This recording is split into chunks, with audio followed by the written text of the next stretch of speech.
হ্যাঁ, ইখতিলাফ মাল ইত্তিহাদের দরকার। ঠিক আছে, আপনার ইখতিলাফ নিয়ে আপনি পড়ে থাকেন ভাই। আপনি জিকির করতে ভালো লাগে না, জিকির করেন না।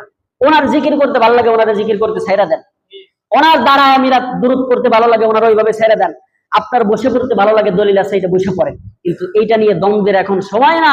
এটা নিয়ে যদি এখন আমরা দ্বন্দ্বে পড়ি, তাহলে আমরা যে স্বপ্ন দেখতেছি যে আগামীর বাংলাদেশ হবে ইসলামের বাংলাদেশ, আগামীর বাংলাদেশ হবে মুসলমানের বাংলাদেশ, কোরআন ও হাদিসের বাংলাদেশ, এটা আমরা গড়তে পারবো না। ঠিক কিনা জোরে কর?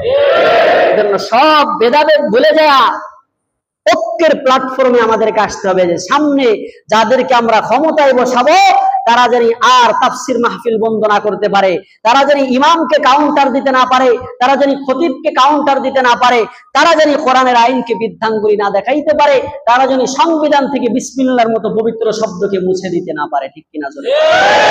আল্লাহ তাআলা আমাদেরকে তৌফিক দান করুক, সকলে পড়ি আমিন।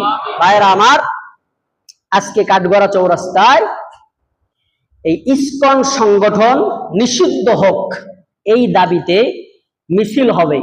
এজন্য যাদের সুযোগ আছে ইনশাআল্লাহ জুমার পরে আমরা ওইখানে শরীক হব। পারবো তো ইনশাআল্লাহ? আল্লাহ তাআলা আমাদেরকে তৌফিক দান করেন। আপনারা কি চান যে নিরপরাধ একজন আইনজীবী, আচ্ছা এই দেশে বিএনপির প্রধানকে অ্যারেস্ট করে জেলে নেওয়া হয়েছে না? তারপরেও কি বিরোধী কাউরে এইভাবে জবাই করে হত্যা করছে? আওয়ামী লীগের নেওয়া হয়েছে না? জাতীয় পার্টির নেওয়া হয়েছে না? সব জামাতের নেতারা নেওয়া হয়েছে না জেলে? সব দলের প্রধানকেই তো নেওয়া হয়েছে। কিন্তু এমন আচরণ আজ পর্যন্ত দেখাই নাই, কারণ মুসলমান উগ্রপন্থী না, এই জন্য দেখাই নাই। কিন্তু এই মালাউনের বাচ্চারা ওরা কি করলো? ওদের মূল নেতাকে গ্রেফতার করছে। এই জন্য আমার একটা তাওহীদবাদী একজন ভাইকেই জবাই করে দিল। এই জন্য ওরা কি এই দেশে থাকবে না? এই সংগঠন নিষিদ্ধ হবে? কি বলেন আপনারা? তো এখান থেকে যেমন আমরা দাবি জানাই, আজকে কাঠগড়া চৌরাস্তায় এটা নিয়ে মিছিল হবে, সমাবেশ হবে। এই জন্য ইনশাআল্লাহ সবাই ওখানে শরীক হওয়ার চেষ্টা করব। আল্লাহ তাআলা আমাদেরকে তৌফিক দান করুক। ওয়া মা আলাইনা ইল্লাল বালাগ।